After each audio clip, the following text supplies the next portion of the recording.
Do you think the Niners finally will prioritize trenches? Or, I mean, Chris Forster said it himself. He said, we want to invest in players who score touchdowns. That's what we do here. Do you think they'll continue to invest in skill position players? I think the Niners are going to take more skill position players than offensive linemen. I know there's a lot of people walking around. They need 4 offensive linemen. No, they don't. Well, you said earlier they only have 3 under contract for 2026. That's incredible. Right. That's true. But they also, and one of them's Trent. Right.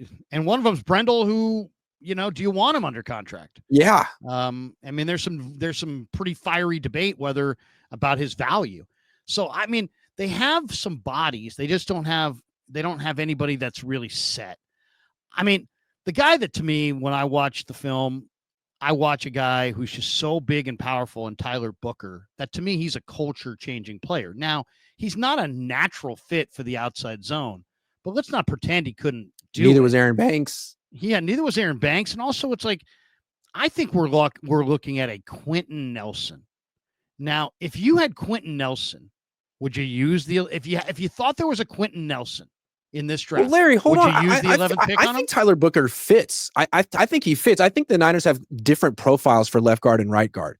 The left guards they've had under Kyle are Aaron Banks, 225, 325, and Laken Tomlinson, 323. I think they want a drive blocker on the left side where they can run inside zone and double team combo with Trent Williams. And on the right side, I think they want guys who can reach and run and have the agility. That's the way I look at it. I think they absolutely would take Tyler Booker. I don't know about in round 1, but round 2 for sure. I mean, I would trade back. To me, he's going. If you said, where's Tyler Booker going to go? He's going to go after the Niners' first pick and before the Niners' second pick. So do what you need to do to go get him. But Grant, I think this is the culture. Well, ESPN has him ranked 36th overall. That's Scouts Inc. So maybe maybe between him, Gray Zabel, and Jonah Savanaye, they're going to be one really good guard available at round 2. Or they could take a tackle in round 2, play him at guard until Trent Williams retires or gets hurt. To me, it's like if you said how would I play the draft, I would probably go defensive tackle, Grant or Nolan, either at 11 or in a trade back. And then I would try to get a big time guard, either Donovan Jackson from Ohio State or Tyler Booker from Alabama with that 43 pick. And if I got to move up to do it, I would do it. I don't know if I'd move up for Jackson. I would move up for Booker. I think Booker is ridiculous. I mean, his film was just so unbelievable.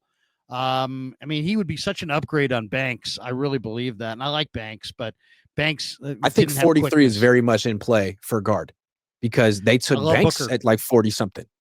Yeah, I mean, Booker, I know that, Booker didn't have the great 3 cone and he's not a great tester, but he had a better 40 than Pooney. He had a better 40 than Pooney. And to me, go read the scouting reports on Booker and even watch some of the things that have been said. Brian Baldinger, who I love, Baldy, and he was on the path to the draft the other night. He's like, of all the players in this draft, this guy played guard in the NFL and knows quite a bit about it. He said, of all the players in the NFL draft, he's like, this might be the one of the safest picks. This guy is just an absolute lock to be a 10 to 14 year absolute dominator. And to me, when Alabama lost to Vandy, they said that Booker was the guy that kind of got everybody refocused. He's a leader. He's 6'5". He's got 35-inch arms. He's 330 pounds, and he is a destroyer. You know who he kind of reminds me of? PrizePicks is sponsoring the Cohn Zone this year. PrizePicks is the leader in daily fantasy and the best place to win cash while watching sports.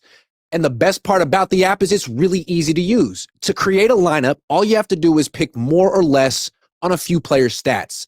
I'm a Niners guy. So, when I'm doing PrizePicks, I'm looking, the last couple of years, I'm looking at Deebo Samuel because I know Deebo Samuel better than Deebo Samuel knows Deebo Samuel. So if it's like drops, I'm taking more. Or if it's like punches thrown towards his long snapper on the sideline during the fourth quarter of a game, the 49ers will go on to win.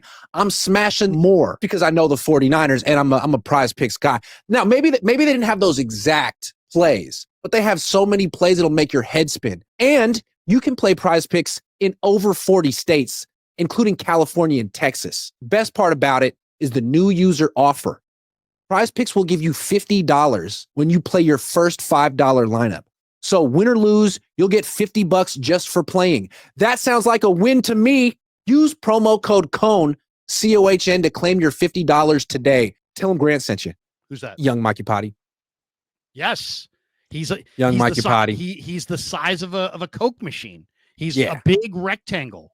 Yeah. Right. Yeah. I mean, I love that's a great comparison. And again, I think that player fits in this offense. You don't think of it, but go back and look at Laken Tomlinson's combine numbers. He was not super agile. He's a big dude, strong guy. I mean, Harbaugh ran a little bit of a different system. He likes some bigger linemen, but I'll say this: I think Booker is a destroyer. And if you get Booker and put him at left guard, between Booker and Pooney, man, you would have the interior guard set for the next 15 years, and that's a great place to start. If you love Brock Purdy as you say you do, Niners, then build that fortress around him. You got Pooney last year. If you come away with Booker this year, you're 2/3 of the way to the wall. My guy Willie Lampkin in day 3 would be a great center backup. Now you're set in the middle. To me, that's the route I would go. I love Tyler Booker. Booker seems like the kind of guy who falls to the Ravens and they take him. Yeah. You know what I mean? Yeah. They're always just minding their own business and they don't ever have any particular need, and someone really great falls to them and they're like, no one wanted this guy. No one wanted Kyle Hamilton. Why? Right. No one wanted Terrell Suggs. Why? Like, we'll take him. No one wanted Haloti. Nada. Great. Yeah. We'll take him. Guard from Iowa. Remember the guard from Iowa fell to them in the 20s. Yeah. It happens all the time. There's that one player that the whole league overthinks, and Ravens like, looks pretty good to us. Yeah. We'll take him. That guy should have been taken a half round ago. Oh, we'll take him. Yeah. Remember that 20 years ago with Terrell Suggs? He was just killing it at Arizona State, but he ran like a 4.8, and people were like, maybe he's not good at football. It's like, no, he's very good at football. Right. I'll say this, and I heard Bucky Brooks saying it on Fox Sports last year during the football season, talking about on the weekend show. He's like, the Ravens are so good at the draft because they draft great college football players. Yeah. Oh, consistently. That's it. Always. Never a project. It's like some guy that never was good on film. Warrior. They never draft. But he's just a guard. Warrior. He's just safety.